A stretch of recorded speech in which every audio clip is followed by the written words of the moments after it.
nous allons prier pour commencer, officiellement allais-je dire, notre réunion. Père de gloire, Dieu Tout-Puissant, nous te bénissons pour ta grâce, éternel Dieu. Nous te glorifions d'être là avec nous en ce moment. Que ta parole puisse nous concerner, que ta parole puisse nous parler, que ta parole, éternel mon Dieu, puisse nous faire du bien. Nous te le demandons, Seigneur, non pas seul, mais avec le Saint-Esprit, et cela dans le nom de Jésus-Christ, nous avons prié. Amen. Regarde ton conjoint et dis-lui, c'est de nous qu'on va parler. Regarde-le, regarde-le. Dis-lui, c'est de nous que le prophète veut parler. Alléluia. Dis-le lui, c'est de nous que le prophète veut parler. Alors, nous allons parler sur 15 éléments qui font durer l'amour. 15 éléments qui font durer l'amour. Quels sont ces éléments qui peuvent faire que l'amour puisse durer entre deux personnes? Vous savez, lorsque nous étions plus jeunes, des fois en réfléchissant, on se disait, mais à quoi ressemblerait la vie? Vivre longtemps avec une seule personne, tu te réveilles avec, tu dors avec.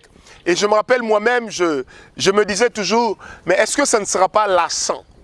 Est-ce que ça ne sera pas fatigant, épuisant? Est-ce que j'en aurai pas marre? Aujourd'hui, après 14 ans de mariage, je peux vous garantir que je ne suis pas fatigué de vivre avec ma femme. Je ne suis pas fatigué de me réveiller avec elle. Je ne suis pas fatigué de la déranger, de la titiller. Je ne suis pas fatigué, comme elle-même, elle aime le dire, de l'embêter. Amen. Hein?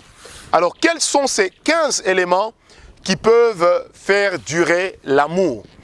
Alors, à vos carnets, mais aussi à vos écrans, parce que le Seigneur voudrait s'adresser à nous. Le premier élément qui fait durer l'amour, c'est la passion pour l'autre. Vous savez, le professeur Christian Tchongo a toujours dit une chose que j'aime bien, lui qui est pasteur, moi aussi scientifique, c'est qu'il est important que l'autre sente que vous êtes un passionné de sa personne. Pas seulement un passionné de ses projets, pas seulement un passionné de sa destinée ou de son avenir, mais vous êtes un passionné pour l'autre. Le Seigneur Jésus-Christ a donné une parole importante, il a dit ceci, là où sera ton trésor, c'est là que tu placeras ton cœur. Mon ami, si ta femme, si ta fiancée n'est pas encore devenue ton trésor, tu n'auras pas un grand intérêt à ce que la personne est. Parce que retenez une chose, l'amour ne commence pas avec ce qu'on a, mais l'amour commence toujours avec ce qu'on est. Alors la passion de l'autre, c'est une manière de montrer à l'autre qu'elle vaut pour nous. C'est une manière de montrer à l'autre que ce qu'elle est, c'est tout ce qu'il nous faut pour être heureux. Tenez-vous bien, mes amis, lorsque Adam a vu Ève dans Genèse 2, il a dit ceci, « Voici cette fois-ci l'os de mes os et la chair de ma chair. » En hébreu, une des paroles qui ressort est celle-ci, « Voici cette fois-ci mon Ebenezer. » Ça veut simplement dire, celle qui convient à ce que je sois complet. Ça veut dire que sans elle, je suis incomplet. Bien-aimé, ne t'étonne pas si les gens disent que tu es un passionné de ta femme. J'ai presque envie de dire si tu es un fanatique.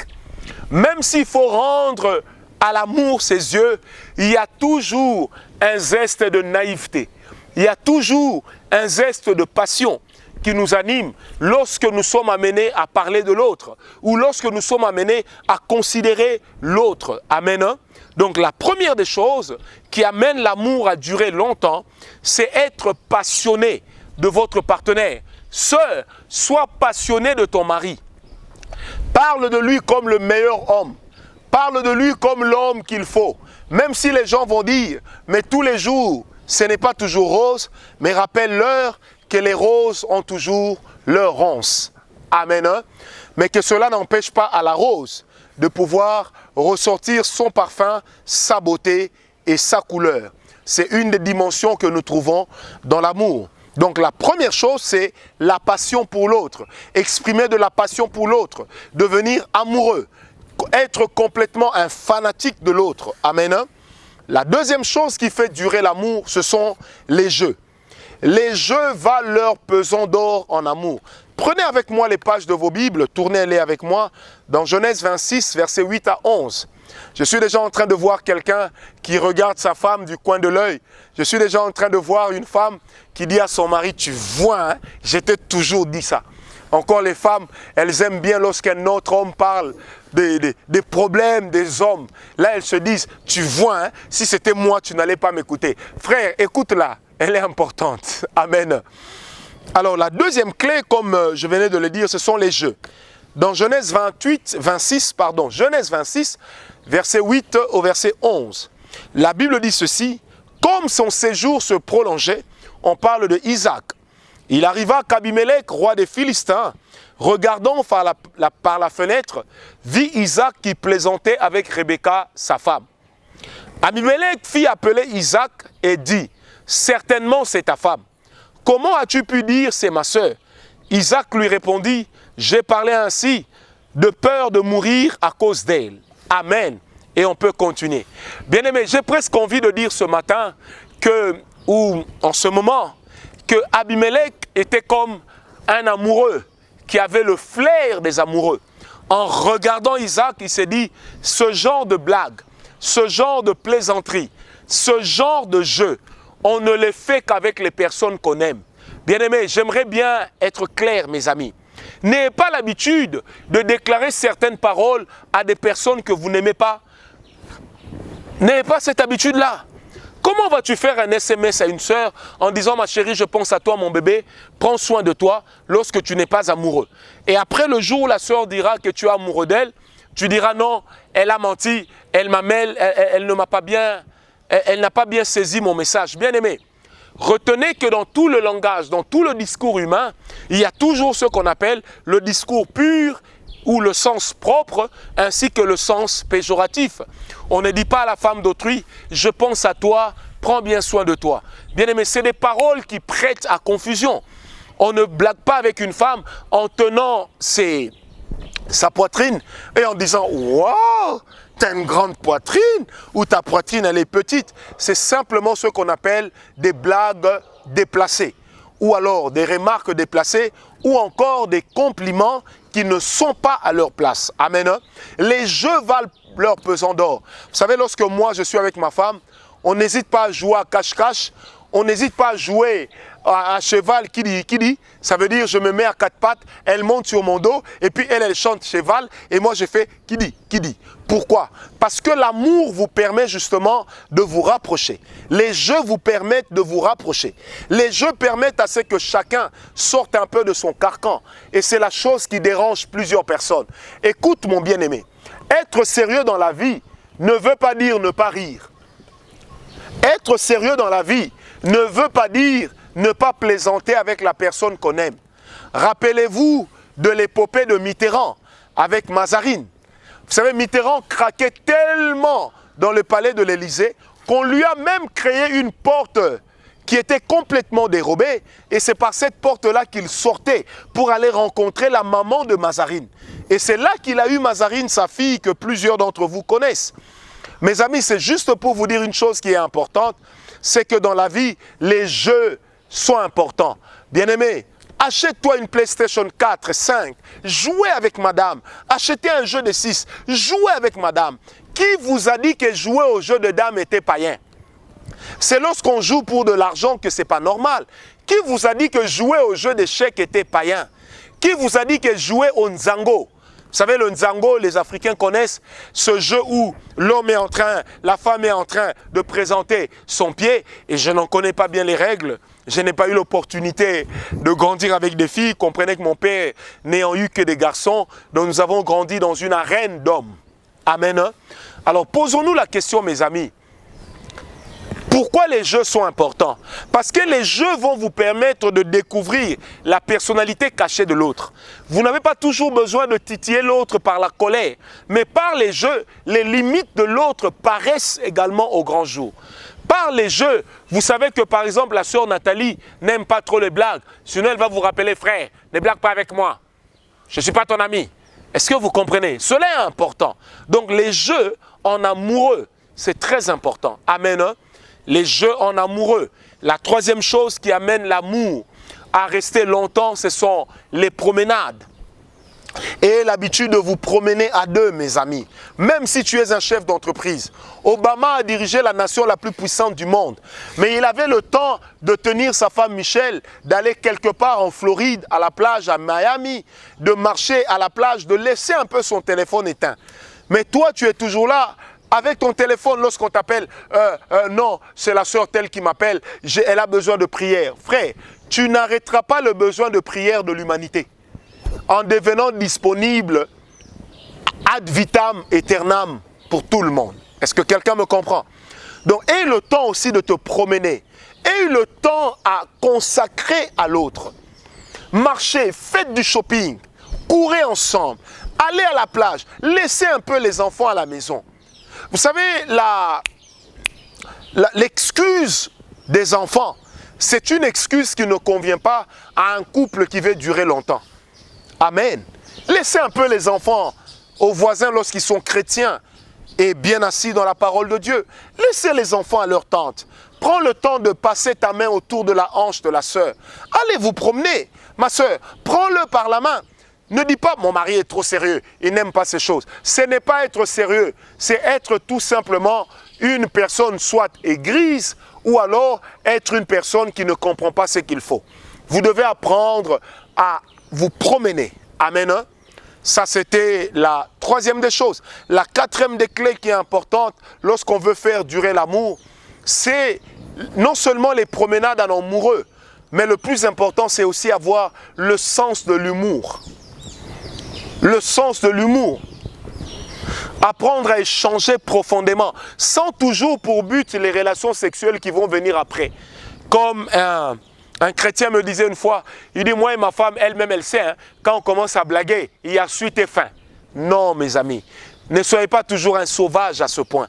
Prenez le temps de vous amuser, prenez le temps de rigoler, prenez le temps de faire de l'humour, prenez le temps de vous promener ensemble. Et cela est très important. La quatrième des choses qui permet à ce que les couples soient ensemble et que leur amour puisse durer, ce sont les cadeaux. Vous savez, en Afrique, la gestion des cadeaux, le cadeau se conjugue au masculin.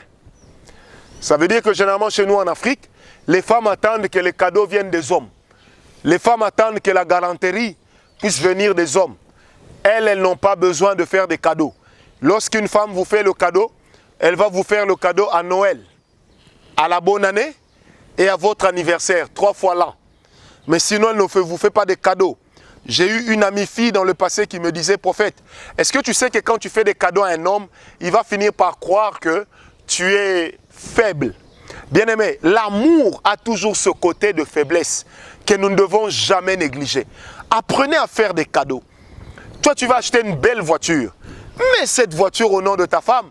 Non pas pour la tromper, non pas pour lui mettre de la poudre aux yeux, mais en lui disant, chérie, c'est à toi, roule avec. Moi-même à vélo, je vais pédaler. Est-ce que quelqu'un me comprend? Mais rares sont les hommes qui le font. Et que dire des femmes qui font les cadeaux? En Afrique, je répète, les femmes n'ont pas l'habitude de faire les cadeaux, même quand elles gagnent beaucoup. Elles ont toujours l'impression que la notion des cadeaux va toujours de l'homme vers elles. Elles sont comme des gardiens de but qui sont là pour accueillir les ballons qu'on lance ou les ballons qu'on tire, et l'homme est là toujours pour tirer en direction de la femme. Est-ce que quelqu'un m'a compris? Dis à ta voisine, pas à ton voisin, apprends aussi à faire des cadeaux. Madame, apprends à faire des cadeaux à ton mari. Apprends à faire des cadeaux à ton fiancé. Même si tu n'as rien et que tu penses qu'il se suffit et que tu penses qu'il a tout, sache une chose, un petit cadeau ne vaut pas à cause de son prix. Un petit cadeau ne vaut pas non plus à cause de sa taille, mais un cadeau vaut à cause du cœur avec lequel on le fait. Et les cadeaux doivent également être faits à des moments bien précis. C'est là que les cadeaux permettent à l'amour de pouvoir vivre. C'est là que les cadeaux permettent à l'amour de pouvoir écrire ces lettres dans un langage qui soit limpide et qui soit rempli d'amour. Amen. Que le nom du Seigneur Jésus-Christ soit glorifié. Et j'aimerais dire à quelqu'un que même le Seigneur Jésus n'est pas contre ces choses. Remarquez, lorsque Marie de Magdala est venue briser le vase devant les pieds de Jésus et qu'elle a versé ce parfum à ses pieds, lorsque Judas a dit, mais maître, pourquoi on n'a pas vendu ce parfum pour le donner aux pauvres? Le Seigneur Jésus a dit, les pauvres, vous les avez avec eux toute la vie. Il vous laisse dire ceci, laissez au moins qu'on me présente aussi et qu'on me témoigne de l'affection. Est-ce que quelqu'un me comprend? Les cadeaux, c'est un moyen de présenter de l'affection. Et qui parle d'affection, parle d'infection. Parce que l'affection, c'est l'infection du cœur. Amen. Hein? Et lorsqu'il y a une affection, l'homme se sent concerné. Bien-aimé, le virus de l'amour fait vivre mieux que tout ce qu'on cherche comme médicament contre le coronavirus. Est-ce que quelqu'un est avec moi? Une autre chose qui soit très importante en amour pour le faire durer, c'est la dimension de l'amitié et de la convivialité. L'amitié. Moi, j'ai souvent entendu les hommes, surtout les hommes de là-bas, ils se connaissent eux-mêmes. Ils font partie du centre de notre pays. Il va se promener avec deux femmes. L'une des femmes tient la batterie, l'autre femme tient la radio. Et puis lui, il est là, il marche devant, M. Chilolo ou à Chakatumba. Et puis, qu'est-ce qu'il fait? Il dit à ses femmes, je vous aime, je vous aime. Mais c'est des femmes avec qui il n'a aucune relation d'amitié. Ce sont des femmes avec qui il n'y a aucune convivialité. Est-ce que quelqu'un me comprend? Bien-aimé, il y a trois choses que vous devez savoir. En votre femme ou en votre mari, je commence, en votre mari, vous devez retrouver une dimension d'ami. Vous devez retrouver une dimension de grand frère. Mais après, vous devez aussi retrouver une dimension de père. Cela est important. Bien-aimé, quand la femme abandonne ses parents pour te suivre, elle doit sentir qu'elle est protégée.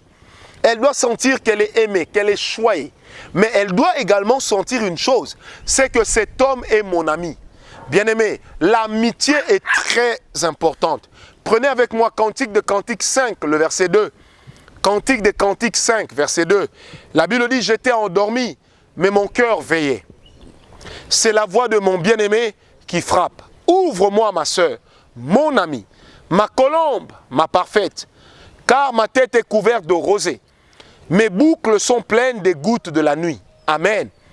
Cela est très important. Bien-aimé, que votre partenaire soit aussi votre ami.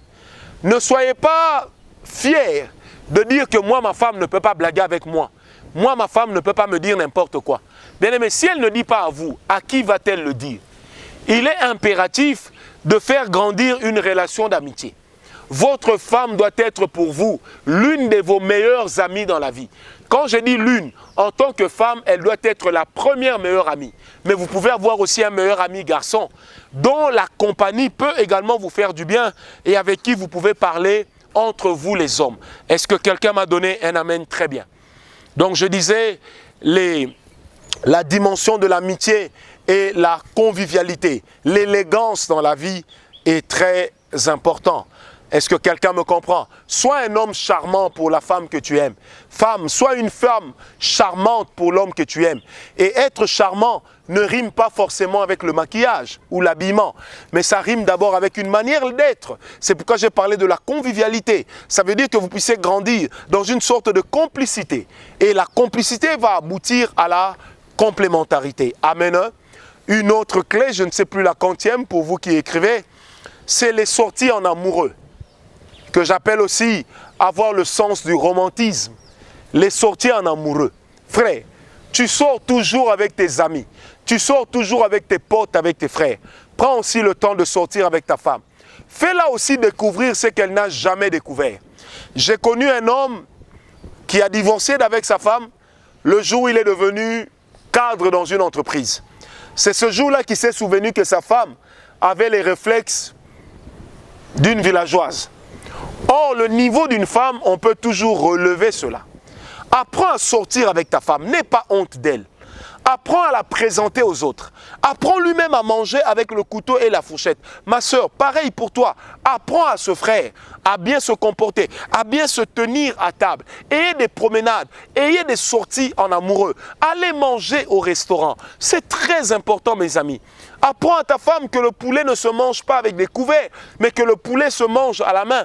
Apprends, parce que lorsque tu apprends à la personne que tu aimes à aimer le romantisme, en fait, tu es en train d'aider la personne à être décomplexée. Et le fait que la personne que vous aimez soit décomplexée, c'est l'un des buts que nous poursuivons avec nos enseignements des grands jeunes, qui s'adressent également aux couples mariés. Toi, tu es toujours avec des amis, matin, midi, soir, les amis. Mais c'est quand tu rentres à la maison que tu viens tomber sur cette femme comme un sac beau. Non, frère, sois romantique. Et je me rappelle, il y a une tribu de chez nous où les hommes ont l'habitude de dire à la femme, « Yo, Yakawa ». Traduisons en français, « Toi, viens ici, j'ai besoin de toi, donne-toi à moi ». C'est comme ça que vous allez rencontrer qu'il est de ces femmes qui ont 20 ans de mariage, 15 ans, mais qui ne savent même pas ce qu'on appelle l'orgasme. Pourquoi? Parce que simplement, l'homme n'a aucun sens de romantisme. Or, vous savez que le romantisme, ça entre même dans les préliminaires, lors des relations sexuelles dans un couple marié. Il faut être romantique, il faut savoir parler, il faut savoir cajoler, il faut savoir louer l'autre. Amen. Que le nom du Seigneur Jésus-Christ, en ce moment, soit béni pour vous qui me suivez.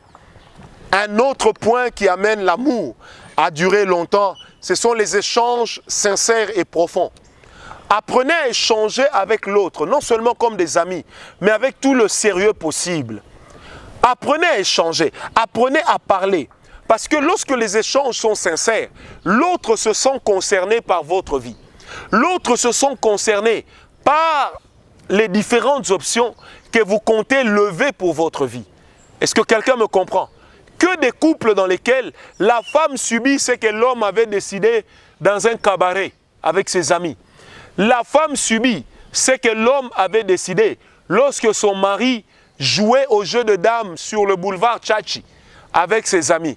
Elle est là pour subir et elle n'a rien à dire. Et lorsqu'elle ose dire « Mais chérie, je ne suis pas d'accord », l'homme a le toupet de lui dire « C'est moi l'homme, c'est moi qui décide ». Ne confondez jamais.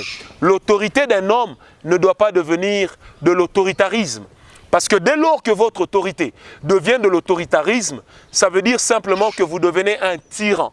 Un tyran pour votre propre femme. Ne faites pas subir à votre femme vos projets. Partagez avec votre femme vos projets. Amen. Et les échanges sincères, profonds. Vous n'aimez pas la compagnie de votre femme avec une autre personne. Prenez le temps de lui dire pourquoi.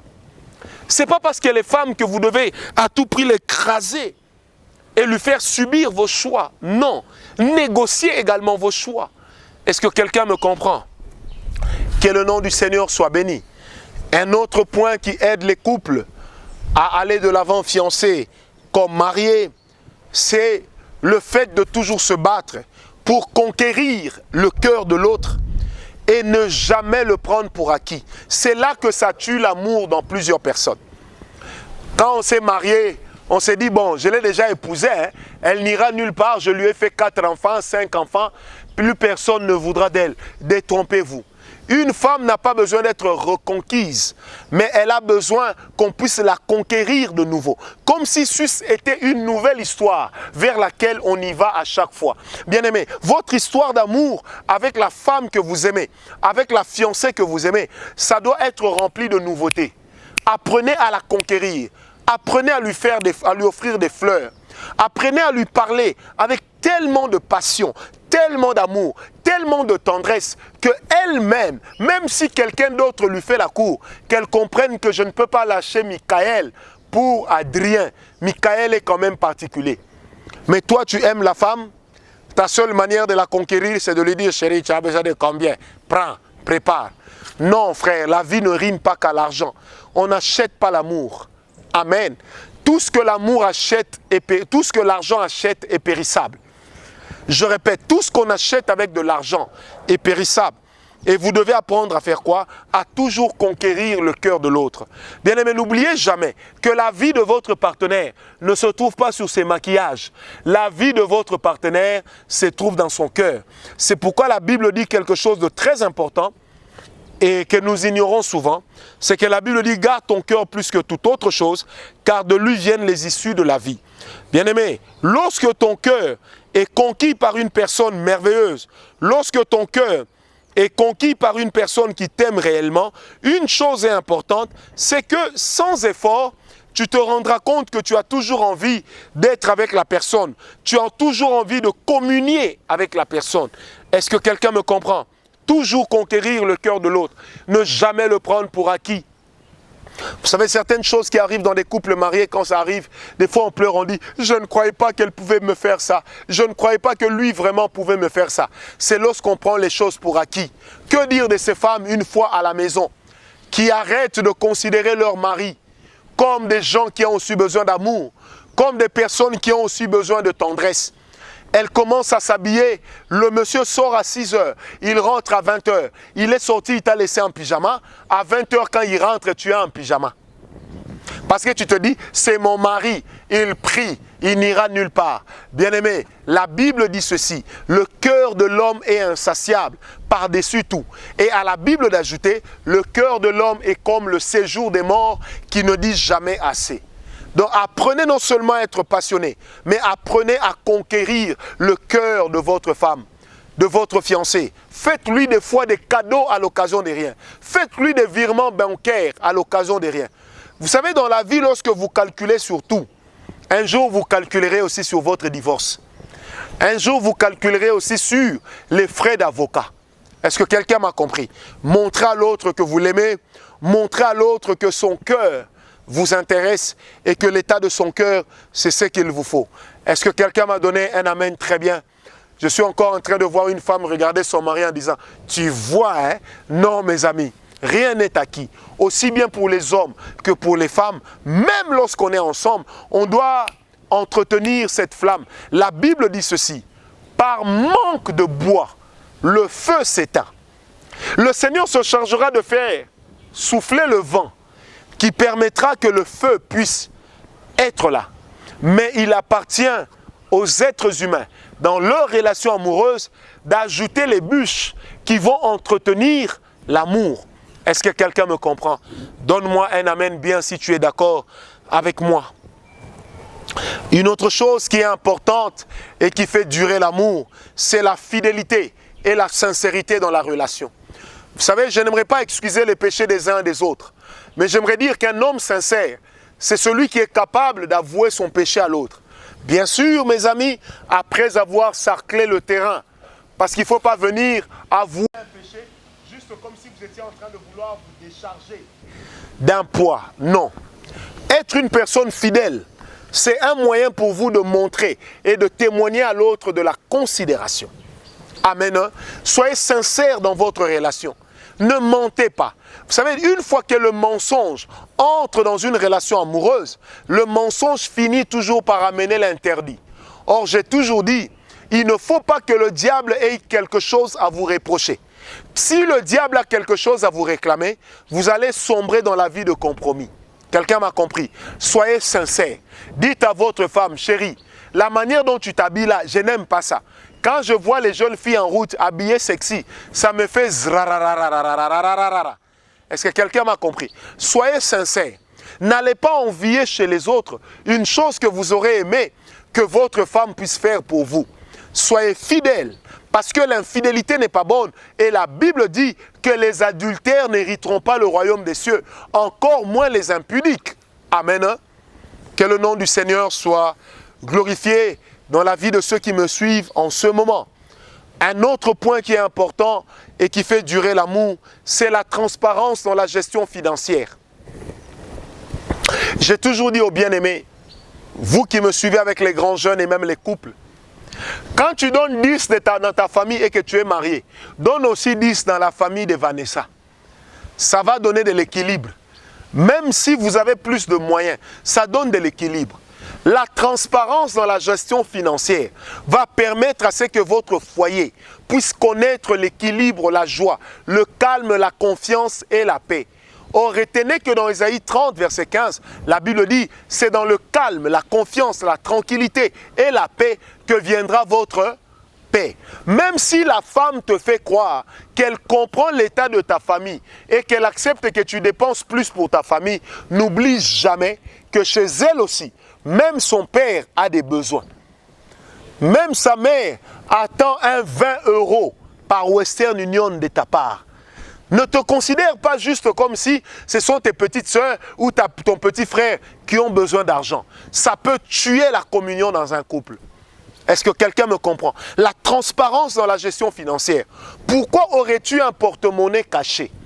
Pas Parle-lui, dis-lui tout, à moins qu'elle soit une femme dépensière. Alors là, vous vous asserrez et vous réglerez certaines questions d'usage. Et que dire de ces femmes qui considèrent que ce qu'elles ont, c'est pour elles, ce que le mari a, c'est pour elles et les enfants. Frères, sœurs, soyez prudents. Amen. Soyez transparents dans la gestion financière. Votre priorité, lorsque vous avez l'argent, demeure votre femme. Sœur, votre priorité, lorsque vous avez l'argent, demeure votre mari ou votre fiancé. Vous me poserez la question, oui, mais si elle n'aime pas que je donne au mien, je fais comment? Expliquez-lui le bien fondé. Faites-le avec elle. Est-ce que vous savez que si tu prends ta femme aujourd'hui, tu lui demandes d'aller remettre de l'argent à ton mari, à ta famille, qu'on le veuille ou pas, ça marque. Et personne dans la famille ne dira qu'elle est une mauvaise femme. Mais toi, quand tu sors l'argent comme un vieux moukongo qui est en train de donner l'argent en disant qu'elle ne sache pas, hein, qu'elle ne sache pas, hein, en réalité, tu es en train d'accuser ta femme. Et ceux de ta famille se diront, ça veut dire que c'est lui, c'est elle qui n'aime pas qu'on nous donne. Ils lui feront la guerre. J'aime toujours le dire à mon épouse, Nana, n'oublie jamais une chose, ton mari n'est pas éternel. Un jour, tu vas dealer avec sa famille, si jamais il mourait avant toi. C'est pourquoi, bien-aimé, il est très important dans la vie d'être très limpide, d'être très clair dans les affaires d'argent, parce que le porte-monnaie a déjà conduit plusieurs couples devant les cours et tribunaux pour divorcer. Le porte-monnaie a déjà conduit plusieurs personnes à se séparer. C'est pourquoi la gestion du porte-monnaie doit être très claire. Aussi bien le porte-monnaie de l'homme que le porte-monnaie de la femme. Ne te dis pas ton argent, c'est pour acheter des bijoux et des articles sur Amazon. Ne te dis pas que ton argent, c'est pour acheter des bijoux ou des vêtements sur l'histoire des Chinois ici, comment on appelle ça? Alibaba. Mais pour lui, c'est pour qu'il te le ramène. Non, frère, sois sincère. Amen. Ça fait durer l'amour et ça accroît la confiance. Une autre chose qui est très importante, lorsqu'on veut faire durer l'amour, c'est la générosité. Vous devez être généreux. Prenez avec moi Proverbe 19, verset 6. Proverbe 19, verset 6, la Bible dit ceci. Beaucoup de gens flattent l'homme généreux. Et tous sont les amis de celui qui fait des présents. Écoute, mon frère, si tu tombes sur une femme qui n'est pas généreuse, quand les gens viennent, alors que l'eau était là pour le foufou, elle va cacher ça sous le lit. Les gens vont fuir ta maison. Donne-moi un amen bien. Une femme qui n'est pas généreuse, qui ne sait pas partager, est une femme qui commence par faire peur à son propre mari. Moi, j'ai connu des maisons comme ça. Donc, si vous y allez, à l'entrée, vous entendez même l'eau commencer à bouillir pour dire « amenez le foufou, amenez le blé, amenez la semoule ». Mais tu passes 1 heure là-bas, même le son de l'eau qui était en train de bouillir s'arrête. Les gens vont fuir ta maison. Il faut être un généreux. Il faut encourager ton mari à bénir aussi les autres à part toi. Il faut encourager ton épouse à bénir également les autres à part toi. Vous savez, dans le langage footballistique, on a l'habitude de dire ceci, cette personne est ek. Ça veut simplement dire que c'est une personne dont le sens de l'égoïsme est exagéré. Alors, dans le football, ça s'image comme ceci. Ça veut dire que lui, s'il a le ballon, même si l'autre est mieux placé pour marquer le but, il voudra toujours que ce soit lui. Ça, c'est des personnes dont le caractère prouve qu'ils n'ont aucune générosité dans leur cœur. Parce que la générosité n'est pas quelque chose d'hypocrite. La générosité est toujours quelque chose d'instantané. Alors, je prie Dieu pour toi qui me suis. Apprends à être une personne généreuse. Amen. Savez-vous pourquoi est-ce que David avait, au Congo on dit, avait fermé les bouées sur Abigail? Parce que simplement, Abigail était une femme généreuse. Lorsque son mari Nabal a refusé de servir David, elle est venue servir David. Le jour où Nabal est mort, David a pris Abigail comme étant son deuxième mariage. Savez-vous pourquoi? Parce que Abigail, la chose qui avait fait, ou selon certaines versions Abigail, la chose qui avait fait qu'elle attire l'attention de David, c'était la générosité. De sorte que David dira à Abigail, je devais donner la mort à ton mari, mais à cause de l'acte que tu viens de poser, je ne lui donnerai point la mort. Combien de femmes ne sont pas généreuses, égoïstes, d'un égocentrisme élevé? Combien d'hommes ne sont pas égocentriques, au point qu'on peut même apprendre chez eux comment ne pas être généreux. Ils peuvent même aller dans un concours de manque de générosité et remporter le prix Nobel du manque de générosité. Combien de sœurs dans les églises, toujours, j'ai pas d'argent, j'ai pas d'argent. Est-ce que tu penses que pour offrir aux autres, il faut avoir des millions? Non, frère. Non, sœur, sinon tu deviens pharisien ou pharisienne. Parce que faisaient les pharisiens? Quand ils donnaient avec la main droite, ils voulaient que la main gauche sache à qui ils l'ont donné. Sois une personne généreuse. Je ne te dis pas d'être une personne qui donne au-delà de ses moyens. Parce qu'après, tu peux avoir une famille. Mais apprends à donner avec générosité, avec amour, avec sincérité. Et surtout avec, je ne dirais pas naïveté, mais je dirais simplement avec pureté. Parce que c'est ça la générosité. Un autre point qui est important lorsqu'on est en train de marcher dans l'amour et de vouloir le faire durer, c'est de montrer à l'autre de l'apathie. De l'empathie, ça veut dire montrer à l'autre que ses problèmes, vous les portez sur vous. Vous savez, un jour, une femme m'a dit quelque chose qui m'a brisé le cœur. Elle m'a dit, prophète, rends-toi compte d'une chose. Ma mère est décédée, le corps de mon mari est à la morgue, de ma mère est à la morgue, mais mon mari se permet d'aller dans une boîte de nuit parce que Zaiko Langalanga était en train de jouer. Elle en est restée brisée plus de 20 ans de mariage plus tard. Ça, c'est ne pas présenter de l'empathie pour l'autre. Quand votre femme échoue en classe, vous êtes en train de vous moquer. Quand votre fiancé rate ses examens, vous êtes en train de vous moquer. Et vous allez pleurer. T'es bête, hein? Non, mes amis. Ça, c'est manquer même de sens d'humanisme. Tu dois apprendre à être une personne sincère. Tu dois apprendre à être une personne qui a de l'empathie lorsque l'autre se retrouve mal. Vous savez, durant les moments difficiles, c'est là que les hommes se rapprochent davantage. Le Seigneur Jésus a dit dans sa parole que tout le monde veut aller dans la maison de joie. Mais qui voudrait aller dans la maison de deuil? Or, c'est celui qui va dans la maison de deuil qui apporte un plus dans la vie des personnes qu'elle rencontre là-bas. Je prie Dieu maintenant au nom de Jésus qu'il te donne de l'empathie. Si jamais tu es une personne qui n'a pas le sens de la douleur, qui n'a pas le sens de la pitié, le Saint-Esprit est capable de te le donner. Puisque la Bible dit parmi le fruit de l'Esprit se cache également la bienveillance. Amen. Que Dieu te donne cela, que tu sois une personne bienveillante, que tu sois une personne qui a de l'empathie, que tu sois une personne, mon frère, ma soeur, en amour, qui a la capacité de prendre les douleurs de l'autre et de la porter sur toi.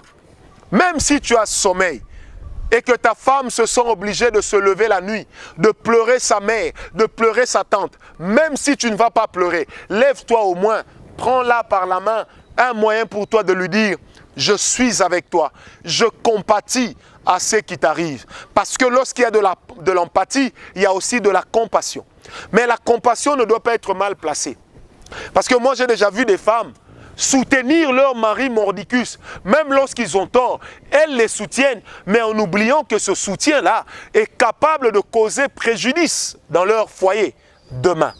Ma soeur, quand ton mari agit mal, reprends-le avec dureté. Ne lui exprime pas de l'empathie lorsque ce dans quoi il vit, c'est un péché. Lorsque ce dans quoi il vit, c'est un délit devant Dieu. Reprends-le avec force. Est-ce que quelqu'un m'a donné un amen? Très bien. Nous sommes en train d'aller certainement vers la fin de notre enseignement ce soir. Une autre chose qui fait que les gens, que l'amour puisse durer, c'est lorsqu'on est capable de bâtir ensemble des projets d'avenir. Vous savez, quand dans un couple fiancé, on ne peut pas voir l'autre dans ses rêves du lendemain, ça veut simplement dire qu'on n'a pas encore aimé. Est-ce que tu m'entends? Comment lui il va acheter un terrain, il ne te dit pas. Pendant qu'il t'a déjà dit qu'il va t'épouser. Comment elle va aller acheter une maison, elle ne t'en parle pas. Pendant qu'elle se dit que tu vas l'épouser demain. Cela n'est pas normal. Est-ce que tu comprends? Faites tout pour que vos projets puissent converger. L'une des choses par lesquelles se définit l'alliance, l'alliance se définit également comme une convergence de points de vue, comme une convergence d'intérêts. Ça veut simplement dire ceci, les amis.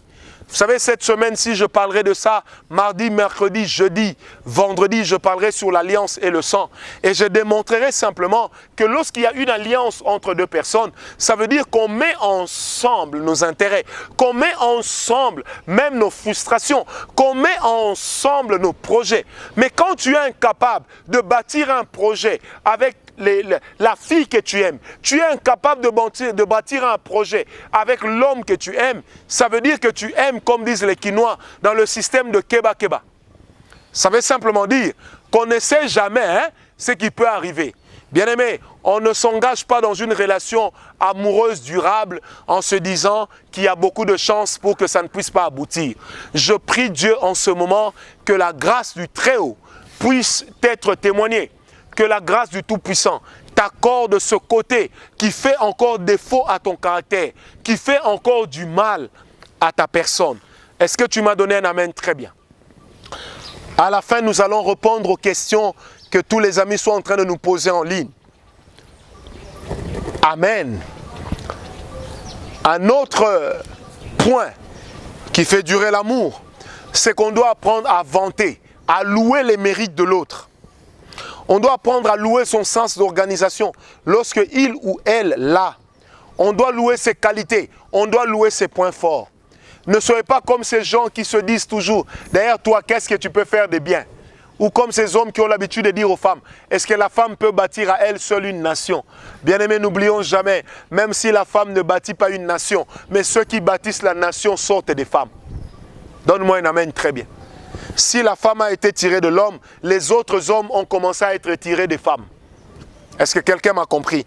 Pourquoi Dieu le fait? C'est afin que nous ne puissions jamais ignorer, regardez bien mes mains, la notion de la complémentarité. La notion de la complémentarité. Apprenez à vanter ses mérites. Apprenez à lui montrer que ma chérie, je ne suis peut-être pas là à cause du confinement, je suis retenu à Kinshasa. Mais j'aime l'éducation que tu imprègnes à mes enfants. J'aime la manière dont tu conduis les enfants. J'aime la manière dont tu veilles sur les enfants. Apprenez à lui montrer que vous n'êtes pas incontournable, mais qu'elle aussi vaut. Et qu'elle aussi, sa présence est très importante dans votre famille. Est-ce que quelqu'un m'a compris? Est-ce que tu peux regarder ta femme dans les yeux? Regarde un peu ta femme dans les yeux si tu es marié. Dis-lui, chérie, tu es importante. Dis-lui cela. Dis-lui, tu es importante. Regardez combien certains hommes ont des yeux larmoyants. Et d'autres ont fait 111 ici, ils ont serré le front. Parce que orgueilleux, ils ne peuvent pas l'avouer. Bien-aimé, apprends à louer le sens de sacrifice que l'autre a. Le sens d'organisation. N'amène pas toujours ta fiancée et ta femme à croire que toi, tu peux tout. Montre-lui aussi que là où je suis limité, je sais que toi, tu le peux. Est-ce que quelqu'un me comprend? Vous savez, un jour, je discutais avec mon épouse et je me suis surpris en train de lui dire, chérie, est-ce que tu sais que si la mort devait entrer dans notre maison, je préfère qu'elle m'emporte avant? Elle m'a dit pourquoi? Je lui ai dit, Sarina, Telia, Sagi, Neri, je suis incapable de savoir comment je vais les élever tout seul. En fait, je ne sais pas, je ne peux pas. Je ne peux pas. Mais la femme avec ce sens maternel, elle est capable de supporter l'insupportable.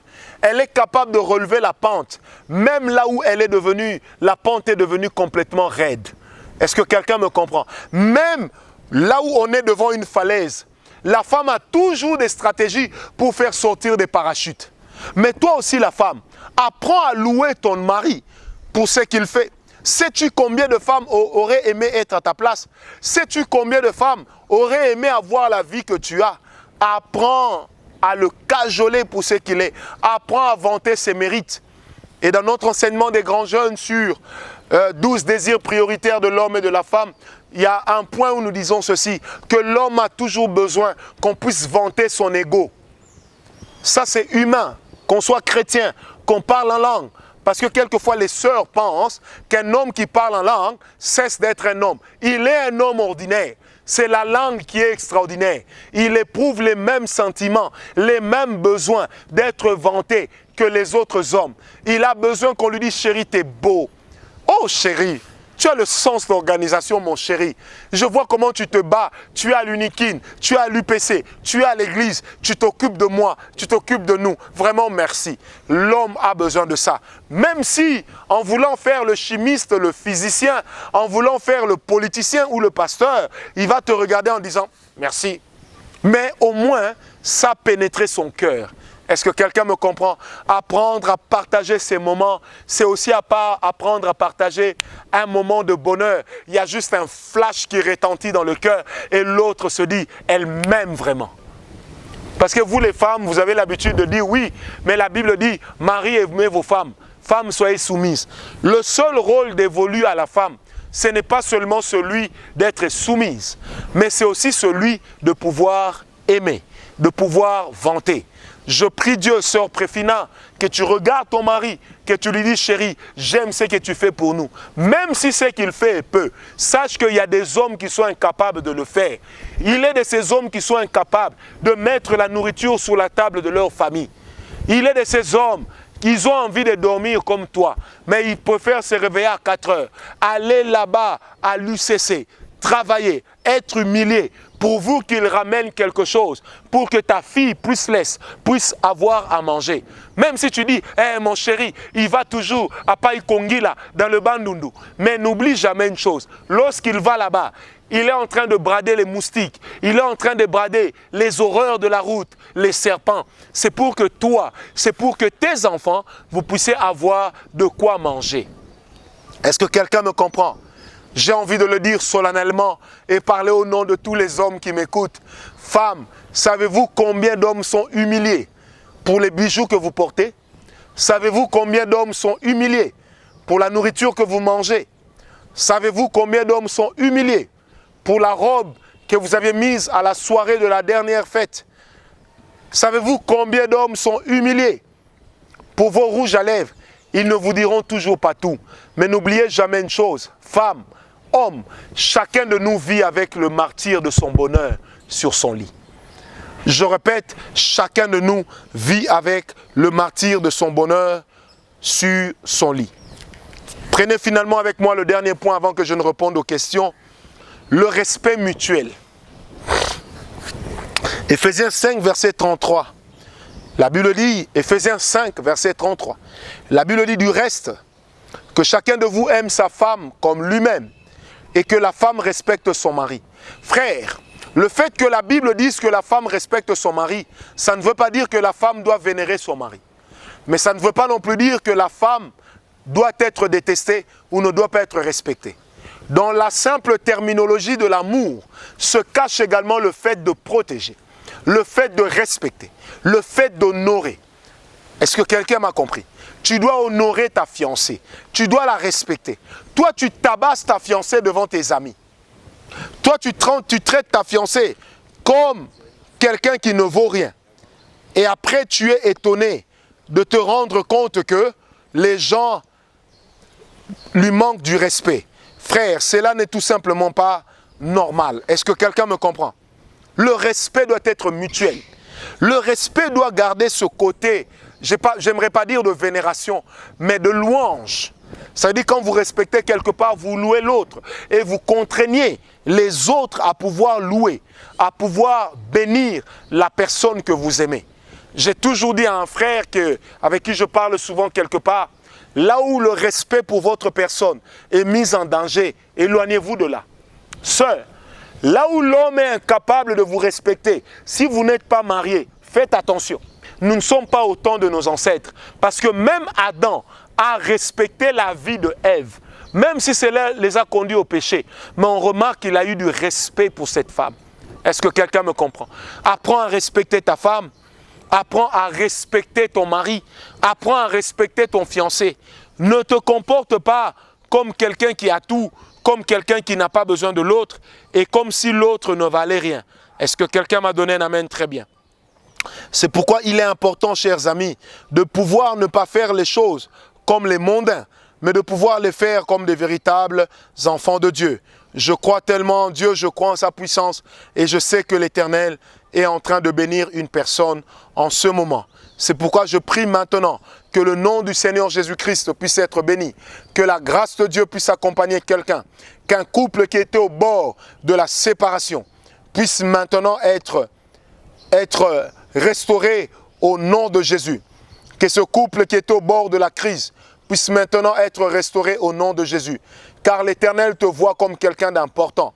L'Éternel te voit comme quelqu'un qui est capable de bâtir, de construire avec les autres. C'est pourquoi je te prie en ce moment, arrête de penser que l'autre ne vaut rien. Quelqu'un m'a donné un amen très bien. Et vous qui êtes en confinement et qui êtes mariés, profitez-en pour vous aimer davantage. Même si vous êtes fiancés, profitez pour parler avec l'autre. Profitez pour vanter ses mérites.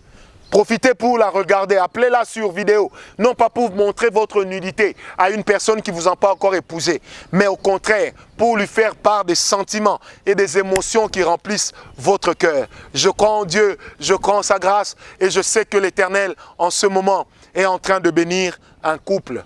Et notre bien-aimé Michael va nous lire les questions que certains internautes ont posées et nous allons répondre. Que Dieu vous bénisse. C'est cela notre message de ce soir. Prenez-le, mais l'enseignement n'est pas fini parce que l'enseignement continue avec les questions. Ma réponse est simple. Vous devez apprendre à connaître le passé avec la personne avec qui vous comptez composer. Parce que certaines choses viennent simplement de son passé. Certaines tares dans la vie de l'homme, certains défauts s'accumulent avec le fait que la personne ne soit pas capable de s'être pardonné elle-même son passé ou d'avoir pardonné aux autres son passé. C'est pourquoi en ce moment je prie que l'Éternel pense les blessures de la personne qui est en face de toi. Que le Seigneur pense les blessures de toi qui est en train de me suivre. Ne fais pas payer à l'autre l'addition d'une consommation qui n'est pas la sienne. Mais au contraire, comprends qu'au-dessus de tout et au-delà de tout, il y a un Dieu dans les cieux qui est capable de penser les blessures parce qu'il a dit « Je suis venu afin de consoler ceux qui ont le cœur brisé. » Ne te comporte pas comme si tu avais le monopole de blessures intérieures. Ne te comporte pas comme si tu avais le monopole des temps difficiles. Non, bien-aimé. Les gens qui ont l'habitude de faire ce genre de choses sont comme des meurtriers sentimentaux. Je prie que toi, tu ne sois pas un meurtrier sentimental. Écoutez, j'aimerais être sincère avec vous. Ce que l'autre n'a pas comme qualité, que cela ne puisse pas te déformer. Que tu ne te dises pas, le fait que lui n'ait pas cette qualité, moi aussi je ne chercherai pas cette qualité. Non, mon ami. Cherche au contraire cette qualité. Cherche à avancer avec cela. Peut-être que par toi, il apprendra. La deuxième des choses, ou le deuxième élément de ma réponse, c'est de l'aider à comprendre une chose importante. C'est que tu dois le mettre en contact avec les gens qui sont bien afin qu'il puisse lui aussi apprendre des autres. Une personne a posé la question, et s'il ne reconnaît jamais ses défauts? Alors prie. Parce que quelquefois l'orgueil dans la vie de certaines personnes devient comme une possession démoniaque. Par conséquent, il faut l'aider à ce qu'il sorte de là, et il peut sortir de là par la prière. Parce que ça peut être des autels familiaux qui ont été élevés contre lui et qui sont en train de combattre son potentiel dans le mariage. Est-ce que quelqu'un me comprend?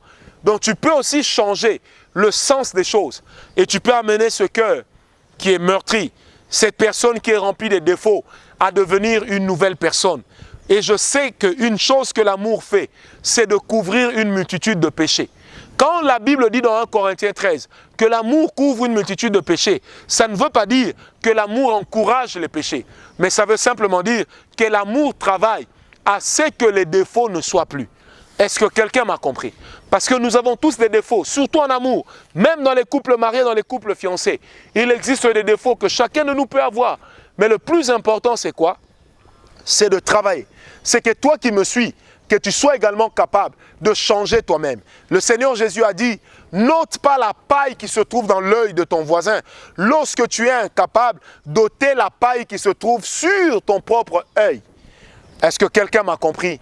Oh, je sens que Dieu est en train de restaurer un couple fiancé, un couple marié. Je sens aussi que Dieu est en train d'accorder une plus grande dimension de maturité à une personne qui marche avec Dieu et à une personne qui pense se marier. Bien-aimés, soyons sérieux. Il se comporte bien. Il connaît Jésus. Quelle volonté de Dieu tu cherches encore? Accepte-le comme il est. Prie pour qu'il puisse encore s'améliorer parce que chaque homme a des défauts, chaque femme a des défauts qui peuvent toujours à un certain moment ressortir tel un talon d'Achille. Mais ma prière, c'est que votre couple ne se retrouve pas comme devant un cheval de Troie.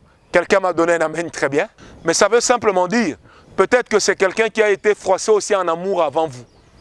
Vous savez, il est de ces gens qui aiment bien paraître bons dehors, mais à l'intérieur, ils sont mauvais. Frères, sœurs, si tu es comme ça, c'est mauvais. C'est même ça qu'on appelle de l'hypocrisie. Mais c'est aussi ça qu'on appelle se tromper de sens d'intérêt. Amen. Premièrement, c'est d'entrer dans son monde pour connaître son langage d'humiliation, d'humilité. Vous savez, c'est comme les femmes. Il y a plusieurs femmes qui ne disent jamais pardon. Mais elles adoptent un comportement pour vous dire pardon. Amen. Entre dans ce monde et puis apprends aussi à laisser passer certaines choses. Est-ce que tu me comprends? Mais pas seulement le niveau de maturité, même le niveau de maturité psychologique. Retenez déjà que les psychologues disent que la maturité de la femme vient toujours avant celle de l'homme. Et cela se prouve par le fait que la femme voit même son cycle menstruel avant que l'homme n'entre dans sa période de puberté. Et cela le prouve. Quelqu'un me comprend? Que faire? C'est donner aussi à l'autre le temps d'apprendre sur vous. C'est donner aussi à l'autre le temps d'apprendre. C'est pourquoi l'amour ne convient pas aux aventuriers. L'amour ne convient pas aux enfants, ni le mariage. Ça ne convient qu'aux personnes matures. Tant qu'il n'y a pas de maturité, ne vous engagez pas. Maintenant, lorsque la maturité est spirituelle, regardez aussi qui l'encadre, qui l'enseigne, c'est qui limite, qui est pour lui un exemple. Est-ce que quelqu'un m'a compris? Tant que vous ne connaissez pas toutes ces choses, cela pose problème. C'est pourquoi nous encourageons les gens à suivre nos enseignements des grands jeunes parce que ça vous met sur les mêmes diapasons. Les chances peuvent être de 100%, tout comme des 0%. Tout dépendra maintenant de la maturité des deux. Premièrement, vous devez savoir que les parents n'ont pas toujours tort. Mais qu'est-ce qui les anime? Est-ce une intuition divinatrice qui fait que naturellement, on a comme l'impression que ça n'ira pas? Est-ce une intuition qui est liée à la maturité? Oui, c'est possible. D'ailleurs, dans la plupart des cas, c'est ce que nous vivons. Mais encore, il faudrait savoir, la volonté de Dieu, vous la connaissez comment? Parce qu'après la volonté de Dieu, elle vient quand vous êtes dans la présence de Dieu. Dans Psaume 84, versets 5 et 6, la Bible dit que ceux qui demeurent dans la présence de Dieu, ils trouvent dans leur cœur des chemins tout tracés. Nous avons des parents qui ont fait 50 ans, 60 ans de mariage, mais qui ne sont pas chrétiens. Comment ils ont pu tenir? Et comment se fait-il que des chrétiens qui connaissent la volonté de Dieu, qui parlent en langue, échouent? Parce que simplement, des fois, nous interprétons mal la volonté de Dieu. Nous laissons nos sentiments, nos émotions parler. Frère, mon expérience avec les grands jeunes m'a démontré une chose incroyable. Que faire lorsque nous n'avons pas la même confession religieuse? J'aimerais pas être brutal à ce niveau.